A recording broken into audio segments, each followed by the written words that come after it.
kemur ekki svona uppi hjá okkur eins og ég hafi þarna dattaðinn. Þannig að taka upp. Þetta glæsilegt. Þá ætla ég bara að gefa þér orðið, Björgvin, og bara gjörðu svo vel. Þú mátti yfirtaka skjáinn. Takk kærlega fyrir. Bara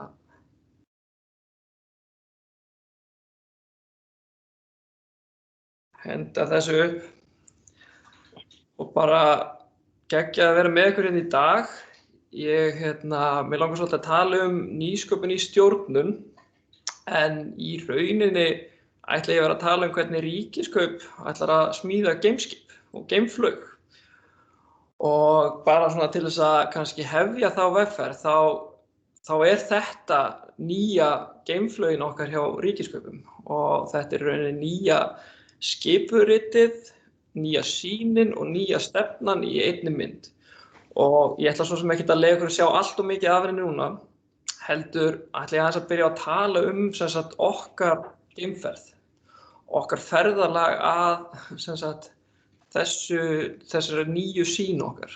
En kannski til þess að byrja á því, þá þurfum við að fara tilbaka. Við þurfum í rauninni að fara bara tilbaka til 1870, 1880 og við þurfum að fara að ræða hvað stjórnun. Og við þurfum að fara að ræða stjórnun sem sagt fræði og við þekkjum flest öll þetta, konseptið stjórnun 1.0 en þetta þetta klassíska deildaskipulag, þetta stýring á framlegð, þetta Henry Ford og þetta Taylor í gamla daga kringum 1900, þar sem menn að leggja áherslu á að finna út hvernig hámörkum við starfsmanninn. Og við könnumst öll við þetta að pæla í tímamælingum, pæla í hugtakinu, hægt að gera þetta á einn besta hátt og hvernig kennum við þá okkar fólki að gera þetta. Og þetta það sem við köllum stjórnun 1.0 og ef við færum okkur aðeins nær, að þá tölum við stjórnun 2.0 og þá erum við farin að átta okkur því að fólk mesta virðið, við erum farin að átta okkur á samvinnu, teymisvinnu, við erum farin að átta okkur á ferlum, við erum farin að átta okkur á að ekki bara mæla starfsfólki, heldur mæla kannski meiri heildina en samt ekki alla leið. Við erum farin að tala balance scorecard, við erum farin að tala umbætur, lean, við erum farin að tala ýmis önnur fræði. Og það sem kannski, ef við tökum þessar tvær típur af stjórnunum og kannski þróun og nýsköpun, rauninni þetta ekkert annað en nýsköpun að fara úr stjórnun 1.0 yfir 2.0 og við þekkjum öll þó svo þessi nýsköpun sem til staðar, þá nýtum okkur ekki endilega öll þessi tækifæri sem eru til staðar. En það sem mig langar að tala í dag í rauninni stjórnun 3.0 og hvað það? Og eins og ég kannski og nokkrir aðrir vilja skilgreinda, en þá þetta stjórnun kerfisins. Þannig við erum hætt að tala eins og í 1.0 stjórnun mannsins, 2.0 stjórnun teymisins og 3.0 erum við farin að tala það að taka teymi og búa til kerfi út úr stjórnendum, starfsmönnum og viðskiptavinum. Og þannig við erum farin að taka heildina saman og rauninni hugsa hvernig stýrum við þessu kerfi, hvernig bætum við kerfið, hvernig bætum við ekki endilega manninn sjálfan eða teymið eða verkefni, heldur hvernig bætum við kerfið. Og ef við ætlum að bæta þetta kerfi, þá svolítið áhugavert að segja að kerfi mun batna með fólkinu og það sem áhugavert áhugavert að segja rauninni að þetta stjórnun 3.0 í rauninni að við ætlum að ná betri stjórnun með færri stjórnendum. Og spurningin hvernig gerum við það? Og þegar kannski ég hóf störf í september, þá var ég rosalega spenntur fyrir einhver svona framtíðarhugsun, fyrir Ríkiskaup. Og maður þarf alveg bara að spyrja sig, hvernig byrja maður? Ég hef aldrei gert þetta, ég efast að Ríkiskaup hafi farið í gegnum þetta og fæstir sem ég þekkja leggja af stað í einhverju svona vegferð með einhverju svona markmiðum framtíðarhugsandi stýrikerfi fyrir stofnun. Þannig að við tókum bara einfalt skref, skilgreindum okkar kerfi og það þá stefna á stjórnun, skipurit og hvatar, umhverfið, þekking, ferlarnir og síst en ekki síst starfsfólk. Og ef við vorum bara mjög hreinskilin og spurjum okkur spurninguna, hvar hefur verið nýsköpun? Nú Ríkiskaup 70 ára gömul, 72 ára, og hvar hefur verið nýsköpun í kerfinu síðustu áratugi og hvað höfum við verið að leggja áherslu á varðandi þessa nýsköpun. Og þegar við horfum kalt á kerfið, að þá sjáum við það að við erum ennþá að vinna með sterkt deildaskipurit. Hvatinn að gera ríkiskaup betra í rekstri sem þýðir að við skilum meiri hagnaði. Það stjórnun, umhverfið lokaðar skrifstofur. Þekkingin á því sem við eigum að vera að gera, ekkert endilega á því sem við gætum verið að gera. Og ef við horfum svo heilt yfir þá segjum við að það eru hellingstækifæri í að vinna með nýsköpun hérna. En bara spurningin hvernig. Og upp úr þessu kom önnur spurning. Hvað með ferlan á starfsfólkið? Og það kemur bara í ljós að starfsfólkið mjög móttækilegt fyrir alls konar vitleysingum eins og Björgvin og ferlarnir eru bara nokkuð vel ígrundaðir og sem verður til þess að við eigum bara góðan séns á að gera eitthvað nýtt. Og þannig að ég tók mér það besta leyfi að byrja bara að skilgreina fyrir mér hvað ég kann vel við. Og ég þannig týpa, ég kann rosalega vel við mikið sjálfræði. Það kannski erfitt að stýra mér oft og ég elska að hafa einhverja sýn. Og þannig að við fórum og nýttum okkur módeli frá Spotify sem rauninni að segja að sameiginleg sýn og sjálfstýring spilar mjög sterka rullu í því hvernig við vinnum. Og við horfum á þetta bara mjög einfalt. Ef þú ert með litla sjálfstýringu og lítið sjálfræði og litla sem enga sýn, að þá ertum við fullt af fólki sem sagt hvað á að gera en veit ekkert af hverju. Það engin ánægður þar. En svo getum við tekið það sem kannski ég var meira inn á, að segja bara, gefum meira frelsi og fólk verður glaðara, það gerir meira, spenntara fyrir vinnunni sinni og já, allt jákvætt við þetta. Nema hvað, að eftir sit ég þá í rauninni sem stjórnandi og hugsa, ég vona einhver sé að vinna í þessu vandamáli sem ég væri til í að leysa. Því að sjálfræðið svo mikið en sameiginlega sýn ekki til staðar. Þannig að við getum farið hina áttina og sagt, við getum sagt við þurfum að komast yfir ána og ég vil að þið smíði þessa brú sem verður þá til þess að mjög líklega við komum með mjög augljósa sýn. Við skiljum hvert við ætlum að fara yfir þessa brú og við ætlum að komast yfir ána þannig. Nema hvað, að þar við búin að allavega fá samtakt í teymið. En það ekkert allir ánægðir með það að ég eini sem fær ráða hvort við gerum brú eða tókum bát eða hvað nú annað sem í boði. Þannig að áður en við leggjum af stað í ríkiskaup, að þá var svolítið svona augljós ákvörðun í mínum huga að segja við þurfum bæði. Við þurfum að geta staðið og sagt að við þurfum að komast yfir þessu á. Ég vil bara að þið finni út úr því hvernig. Og ég veit að það hljómar rosalega auðvelt að standa hérna og segja þetta, en við þurfum að vita það allavega að við stefnum þangað, hvaða leið sem við förum. Og þetta kannski eitt af því sem við byrjum að hafa í huga þegar við komum okkur lengra sem ríkiskaup. Og hvað gerum við til þess að komast þangað? Jú, við byrjum á því að segja að við ætlum að finna okkur sameiginlega sýn. Þetta þessi geimflug sem ég með hérna fyrir frammi, hún þessi sýn sem að við stefnum á að verða. Við ætlum okkur að komast þangað og hún mjög yfirgripsmikil og bara svona til þess að nefna hvað inn í þessari geimflaug og hvað í rauninni spennandi að skoða. Ég ætla að setja hérna smá pointer þannig að við getum séð hvar við erum. Að eitt af því fyrsta sem við hugsum að við ætlum að fara úr því að vera hagnaðardrifið batteri yfir í að koma okkur með sameiginlegan tilgang. Við ætlum að breyta deildaskipulagi yfir í það að fara að vinna saman í teymum.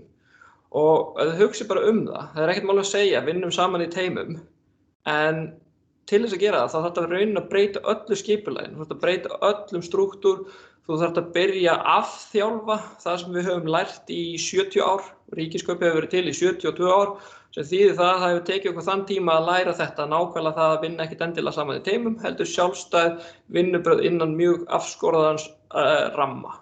Þannig að núna segjum við ætlum að vinna saman í teymum, að þá einfaldlega verðum við að búa til vettvang fyrir teymisvinnuna. Við munum vinna með sem sagt þjónandi forystu. Við ætlum að vinna með nýsköpun. Við ætlum að gera tilraunir og við setjum hérna rannsóknarmann á toppinn þar sem við segjum að við ætlum að þora að prófa að gera fullt af hlutum sem við höfum aldrei gert áður. Jafnvel höfum gert áður, við ætlum bara að prófa það aftur. Og það besta að það ekki bara stjórnendurnir sem alltaf ákveða hvað við ætlum að prófa.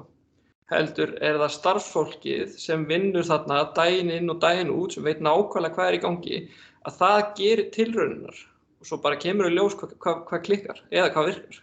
Og við nýtum okkur það sem virkar. Við ætlum að fara töluvert meira úr þessu reglubundna verki sem við erum búin að skapa okkur, sem kannski sjálfskapandi verk og við ætlum að segja að við treystum því að við getum unnið saman. Við ætlum að treysta og við ætlum að gefa frelsi og ég meina við þekkjum þetta öll. Það hefur örugglega komið okkur flest öllum vel á óvart hvað COVID hefur hjálpað mikið varðandi traust í heimavinnu. Þú veist, það ekkert mál að vinna heima á þeim stöðum sem heimavinna getur verið. Og það þarf ekkert að vera að mæla þetta hverjum einasta degi hvað fólk að gera. En við þurfum hins vegar að fara að fatta hvernig mælum við virðið. Og það rauninni það sem þessi geimflaug snýst enda á endanum hérna meira virði sem aðal hugtak og ég kem kannski aðeins inn á það eftir.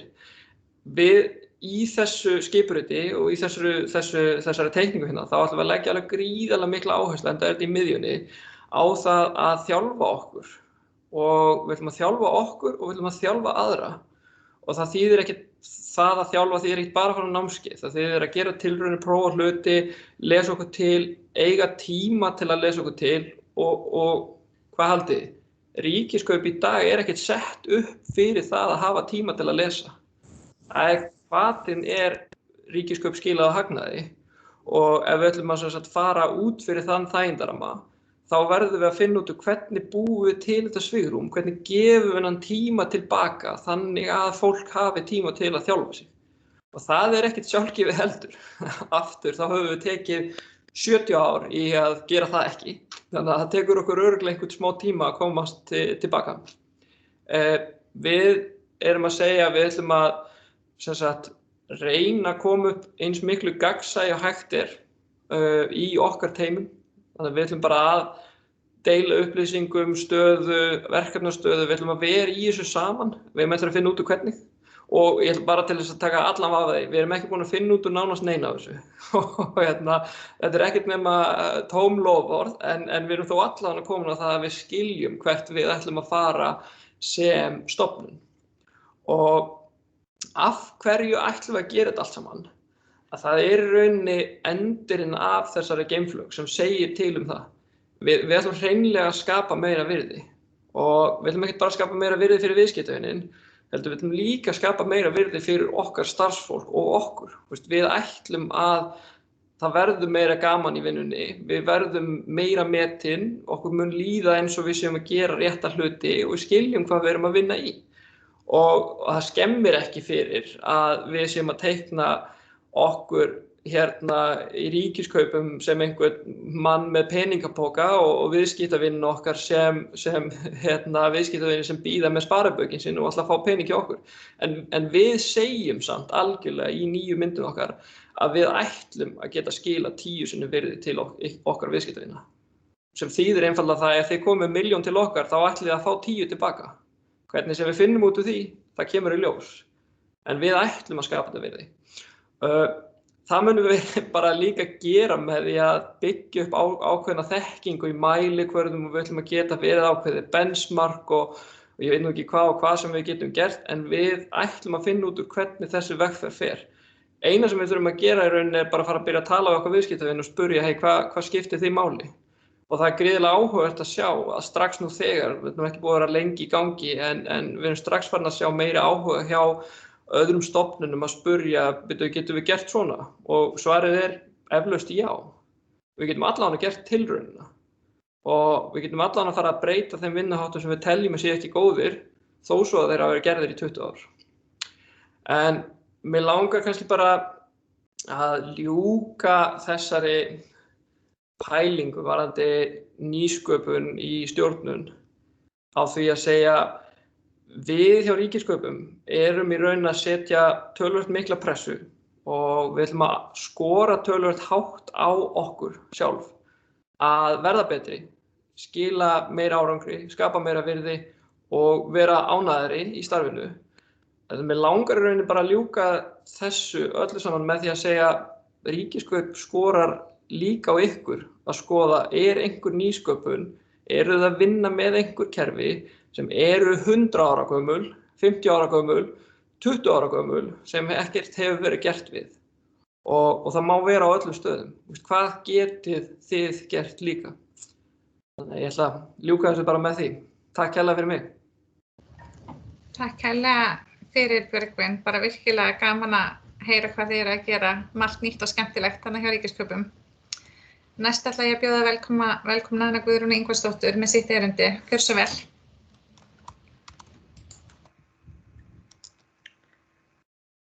Takk. Sjáu þið glæruna hjá mér? Já. Já, komið sæl og blessuð. Úps, nú datt þetta út hjá mér hérna. Afsakið.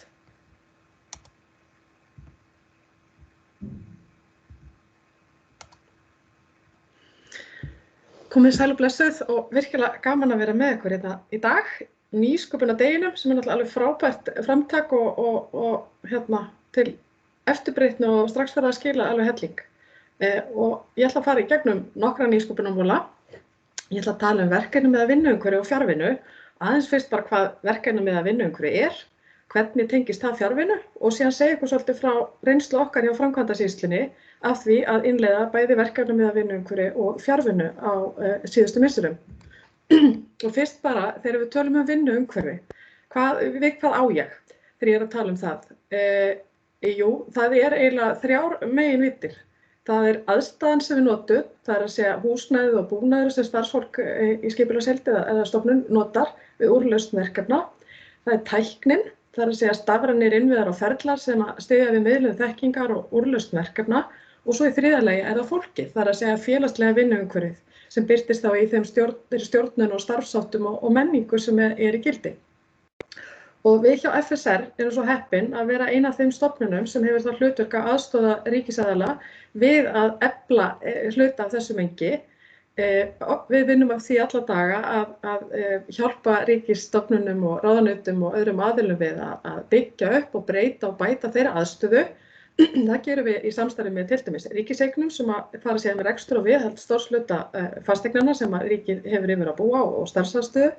Nú, svo það Kjara og Mannauðssýslan sem Aldís fulltrúi fyrir hér sem vakin og sofin alla daga yfir því að efla félagslega vinnuumhverfið og svo erum við að sjá mjög miklar framfarir og munum sjá á næstu misserum árum í tækninni og þar hefur tilkoma Stafræðins Íslands breytt heilmiklu.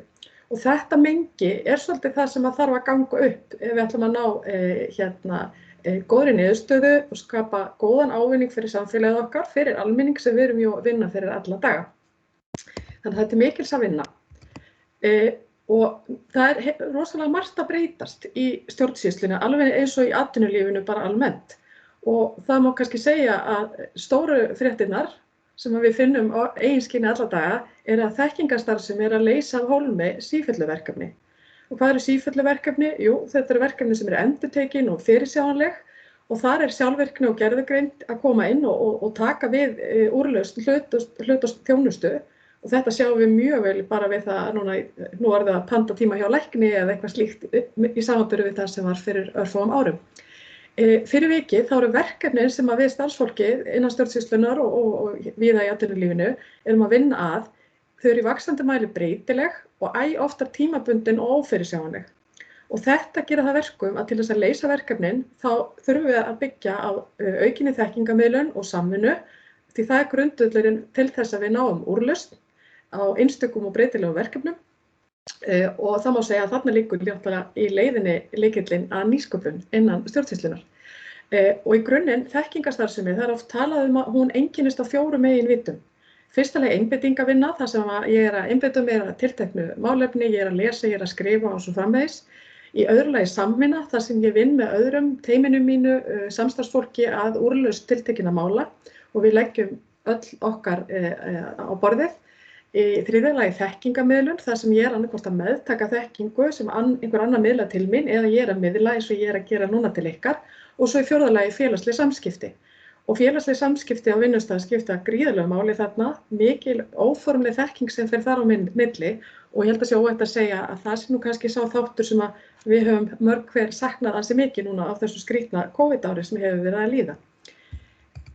Og það alveg ljóst að í þessum ólíku athöfnum að þá mismunandi aðstaða, það mismunandi búnaður sem að hendar, en það líka mismunandi virkni sem hendar. Og hérna sjáum við nú svona voljum íkonið á myndinni, þar sem að við erum með svæði, dæmi svæði, þar sem allt frá því að það verið jafnvel að hlusta á tónlist og spjalla og segja brandara og skiptast á skoðunum og æsa sig við pólitík og svo framvegis í kaffitorgi eða félagsrými, yfir í það að þú ert komin á fundasvæði þar sem setið að vera að ræða málin, þú ert komin með vinnusvæði þar sem að teymi situr saman og talar þá í aðeins lægri hljóðum og svo ertu komin inn í símaklefa eða næðisrými þar sem að þú í algjörðu þögn og einbeitir hvort sem í einstaklingsnæðisrými aflókari eða í svokölluðum lesal með öðrum, þar sem slökkt á síma og samstarfsfólki veit, hér má ekki trufla.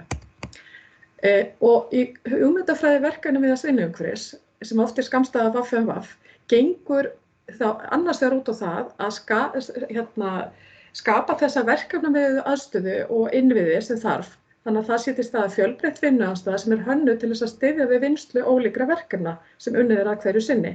Og starfsfólk nýtir sér þá aðstöðu og þann búnað sem hentar verkefninu hverju sinni. Þetta hins vegar gengur ekki upp nema að það sé til staðar verkefni við menning.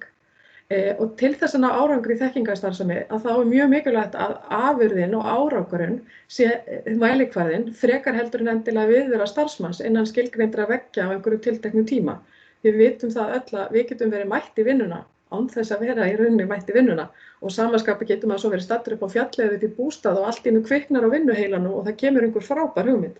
Og þannig virkar þekkingarstarfsemi. Það ekkert rosalega auðvelt að ramma hana inn og þá þarf að beisla þennan kraft.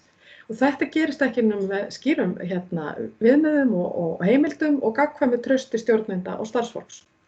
Og það hvort þú síðan vinnur á tiltekinni starfsstöð, einn af mörgum starfsstöðu viðkomandi stofnunar vinnur í fjarvinnu eða jafnvel að þú gegnir starfi sem hreinlega án staðsetningar þar sem þú kemur á starfsstöð öðru hverju.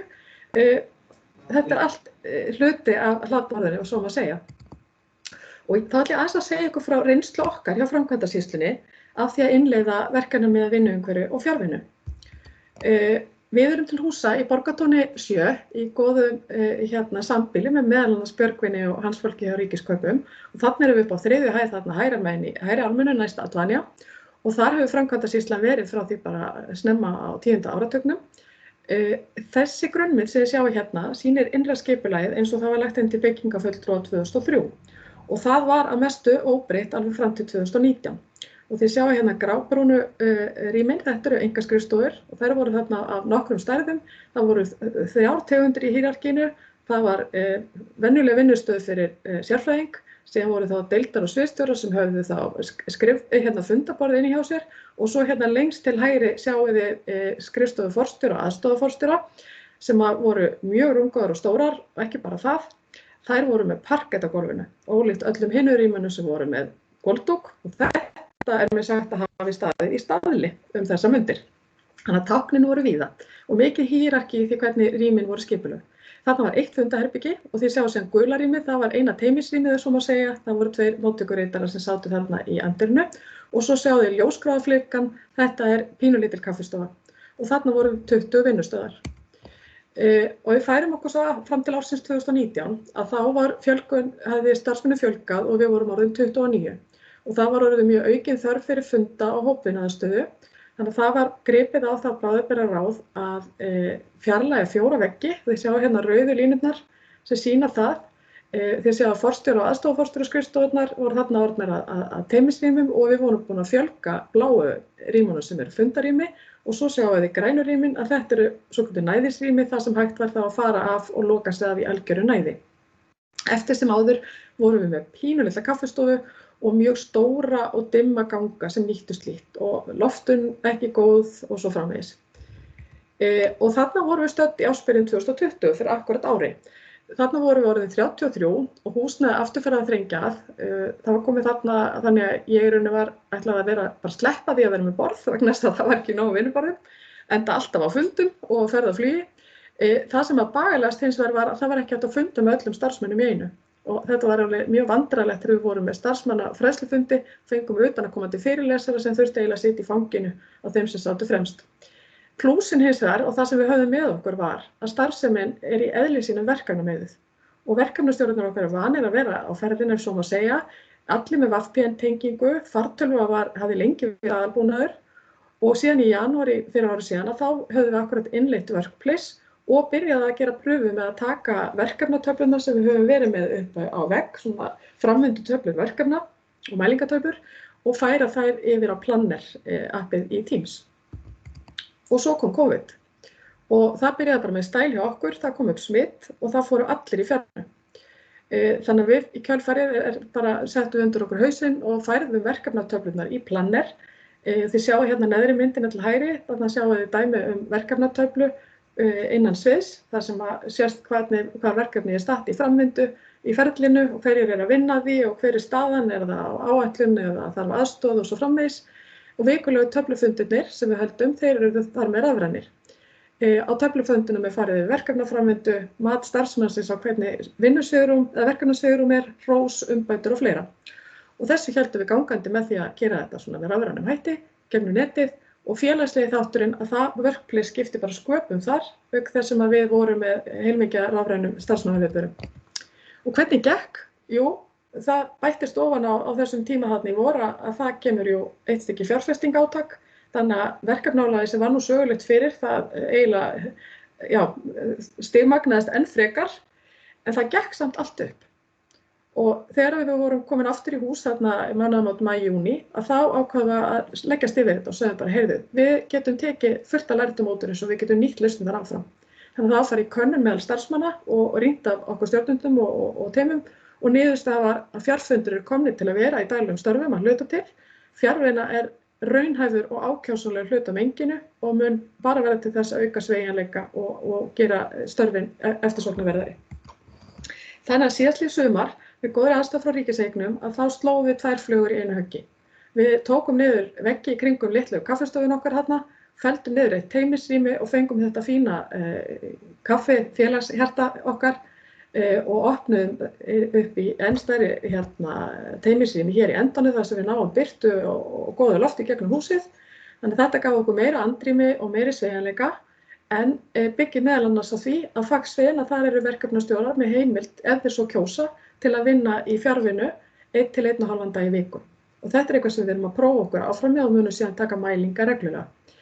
Í dag eru þetta 35 vinnustöðar, af þeim eru þá rekstrasviði, þau eru 5, þau eru með föst sæti, en aðra vinnustöðar eru samnýttar af okkur starfsfólkinu. Og það sem við lögðum áherslu á, við vissum að þetta kannski ekki framtíðar húsnæði okkur til mjög langs tíma, þannig að við vildum gera þetta með einföldum hætti og low budget og góðri íslensku. Þannig að við reyndum að nota einfaldar lausnir og grafíki og litir bara til að lyfta andrúmsloftinu svolítið upp, leggja áherslu á að vera með búnað sem við gætum þá flutt með okkur ef að til breytinga kæmi.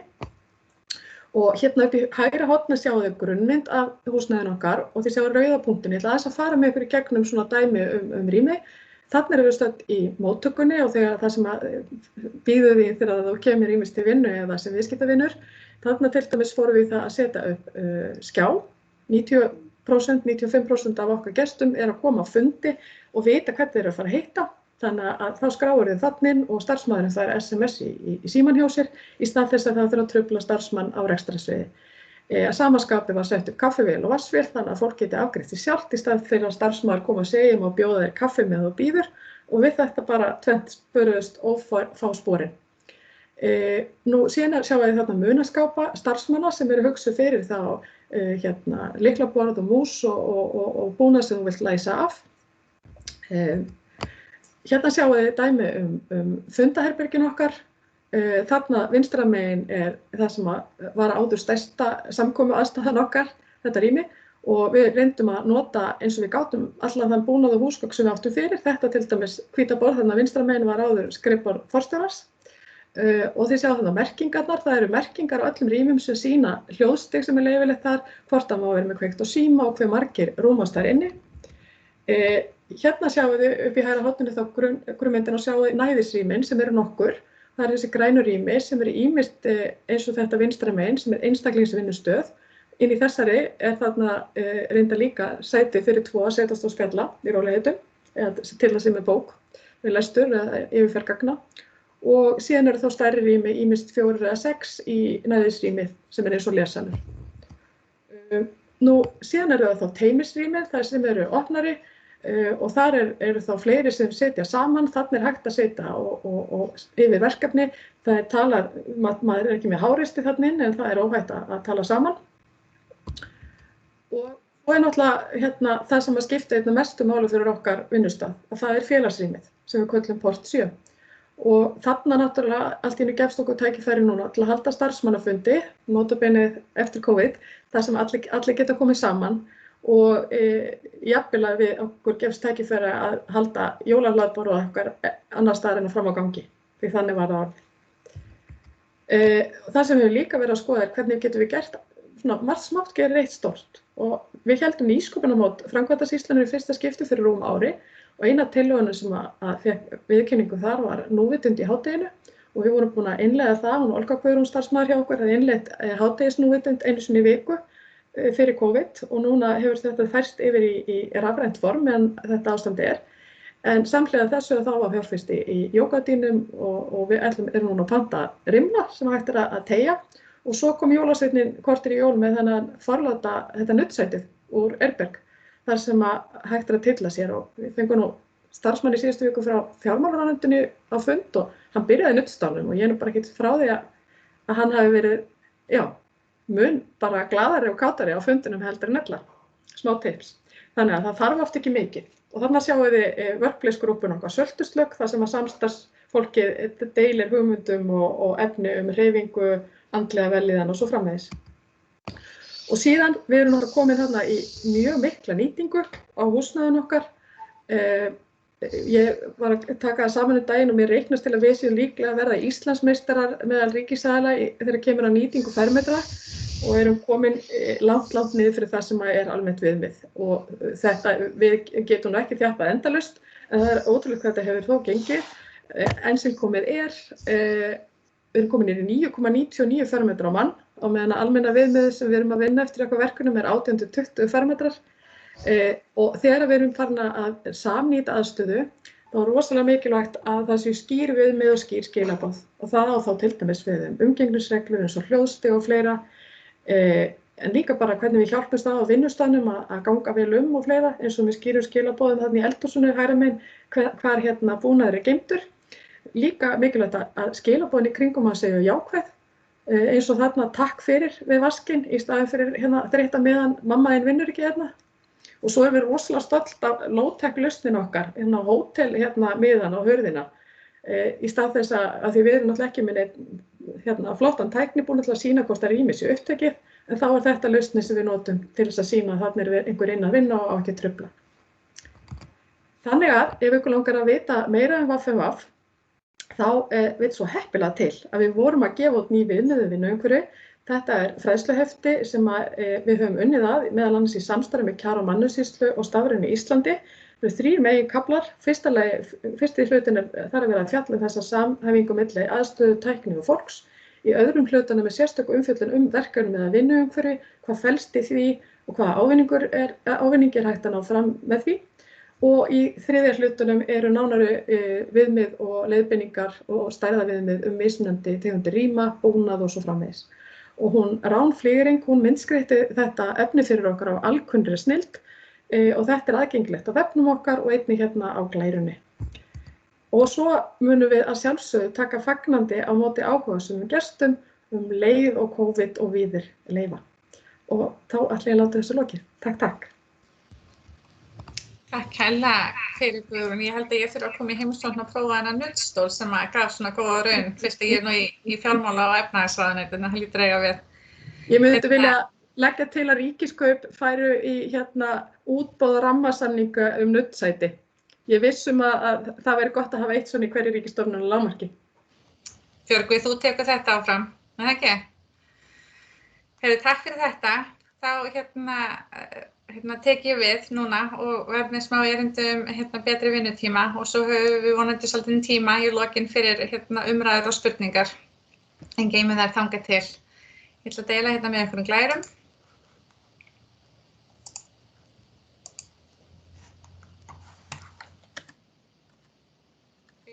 Staðfesta við mig að þið sjáu þetta.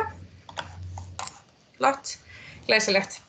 Heyrðu, betri vinnutími. Þetta er orðið mjög þekkt hugtak á flestum ríkisstofnunum og bara hjá hinu opinbera almennt. Það var samið betri vinnutíma í langflestum kjarasamningum sem voru undirritaðir á síðasta ári og líka í hausti 2019.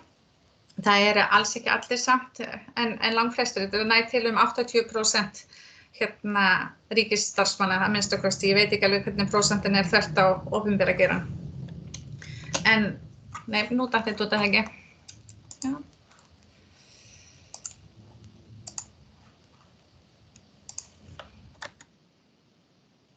Þá komum við inn aftur.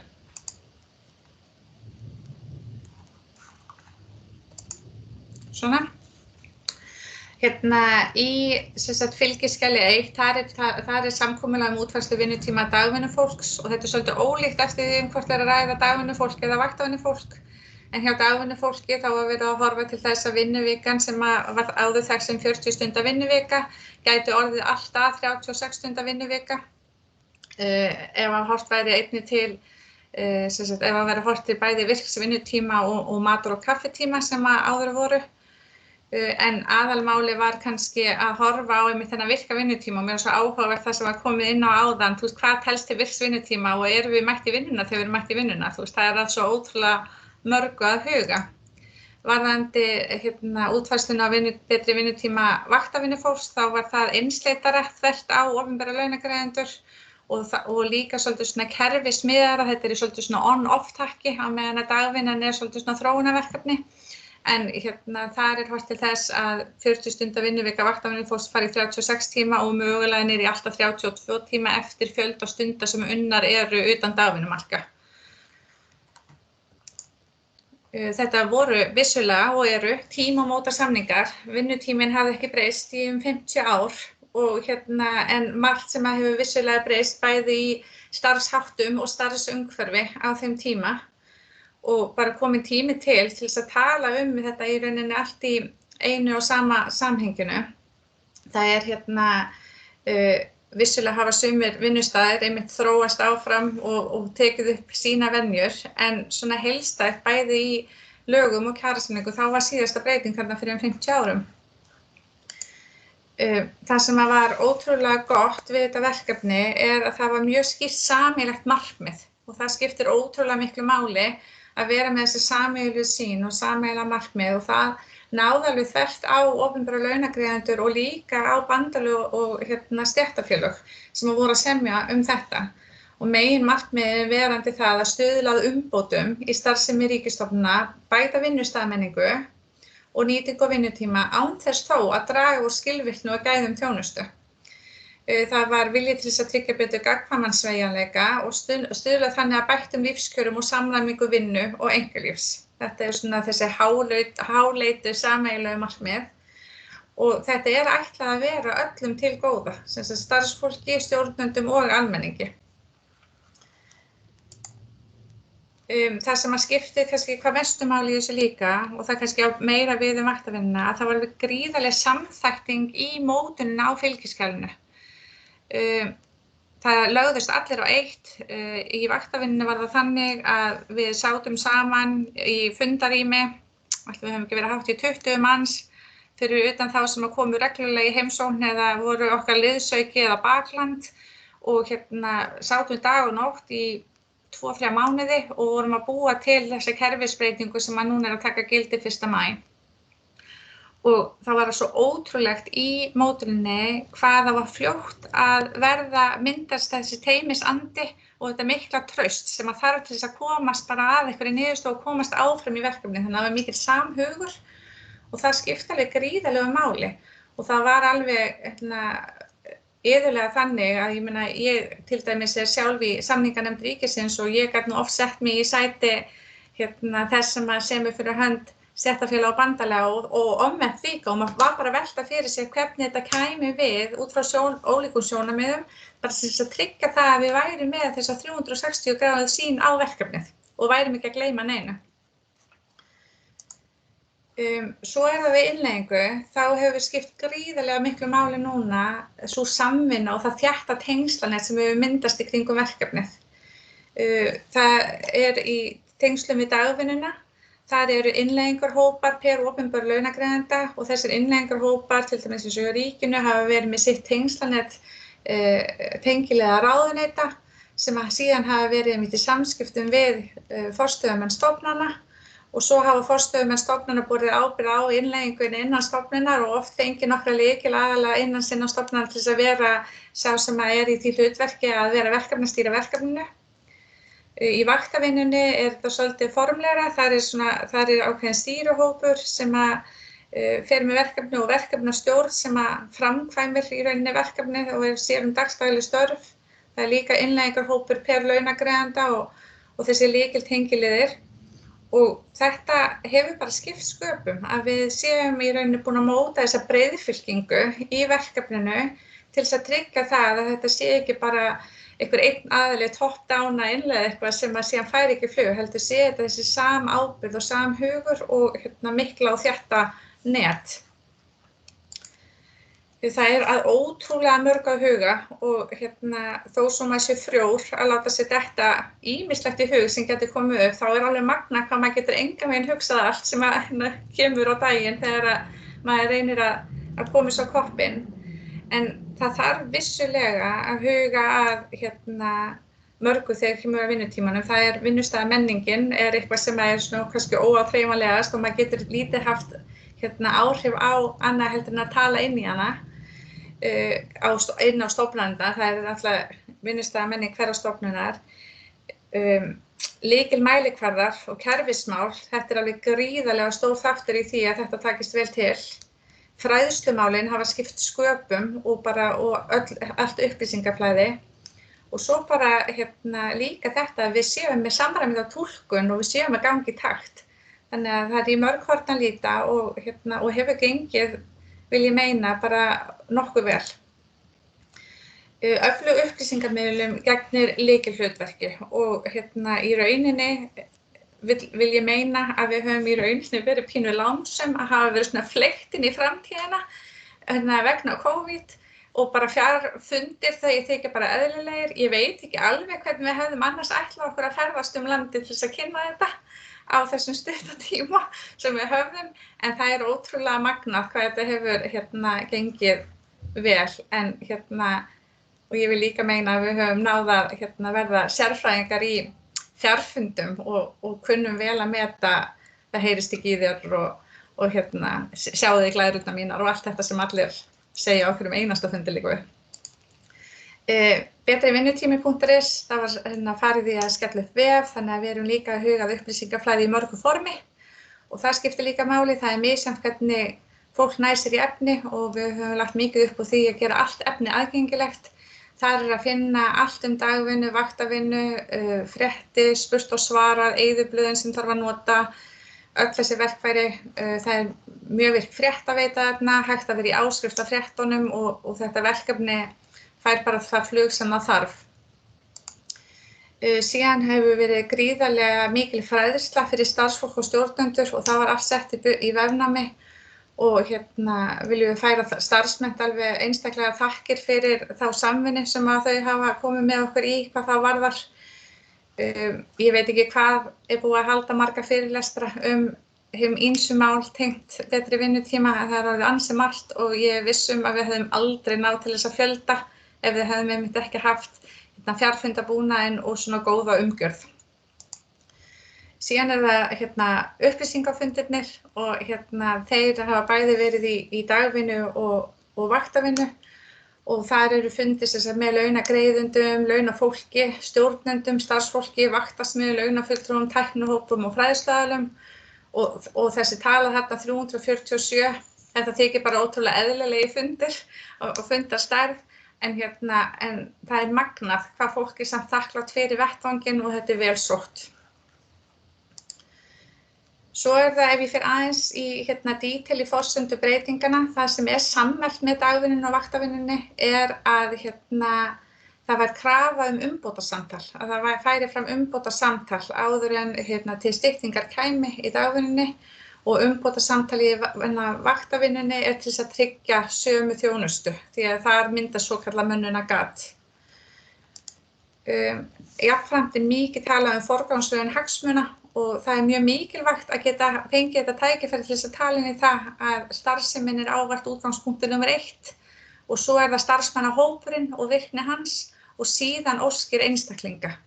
Og þetta skiptir alveg ótrúlega miklu máli líka að mega segja þetta og geta sagt það og allir séu sammála. Að þetta sé ekki ég fyrst og svo það sem við erum að gera heldur það starfsemin sem að segja til þörfina.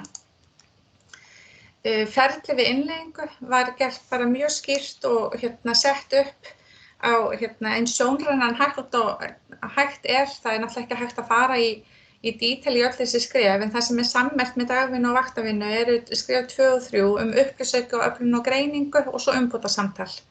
Og þetta verkefni hefur gefið það tækifæri og hvatt til að fara í gríðarlega greiningu á starfseminni og við svona greiningar þá fer fólk iðulega í naflaskoðun samhliða sem náttúrulega mjög jákvætt.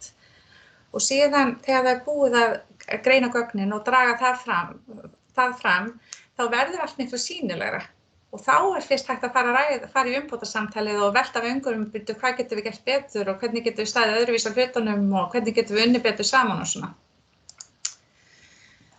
Ég ætla kannski ekki að fara í detail en þetta gríðarlega tækifæri að bara fara í naflaskoðunina. Það svo mikil sóun í kerfinu, sama þó svo við höldum að við séum búin að vera í stöðugu umbótastarfi í langan tíma. Það magnað hvað alltaf hægt að bæta í og það alveg ótrúlegt líka bara við smá breyting á þjónustu, hvað við megum ekki gleyma því að það huga sóunin á sama tíma.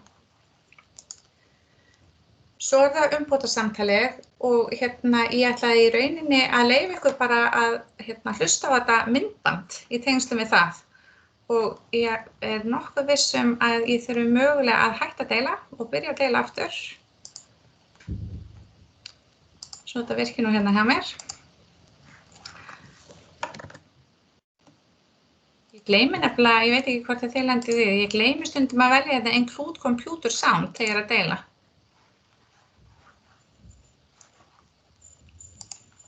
Svona.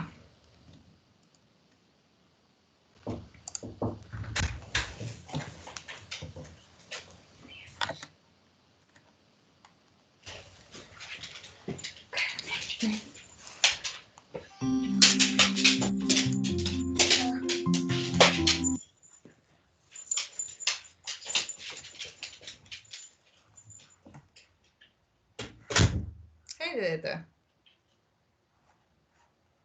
Nei, það heyrist ekkert. Nei.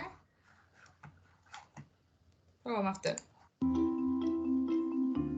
Jú, með. Umbótasamtal mikilvægur hluti innleiðingar betri vinnutíma á vinnustöðum. Í samtalinu vinnur starfsfólk og stjórnendur saman að því að skilgreina tilgang og markmið þjónustu á hverjum vinnustað og leiðir til þess að bæta vinnustaðamenningu, starfsumhverfi og vinnutíma.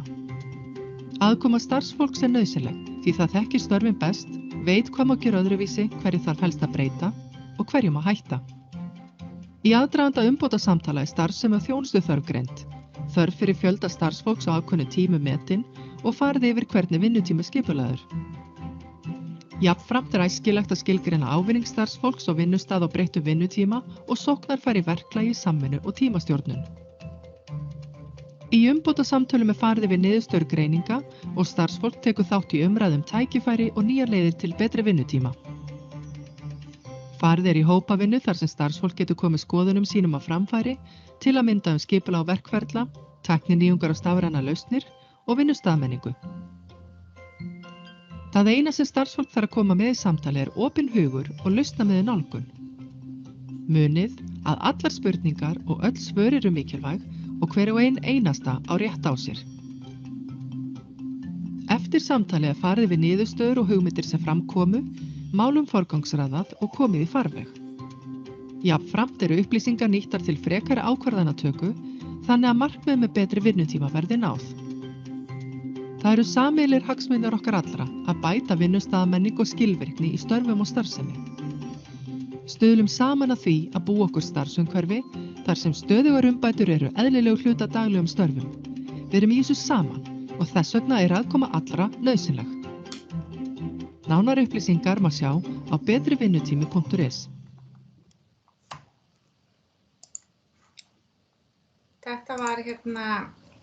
Þetta var búið svona til þess að vera svona hvatningu og innblástur inn í þetta umbótasamtal tengt betri vinnutíma á vinnustöðum.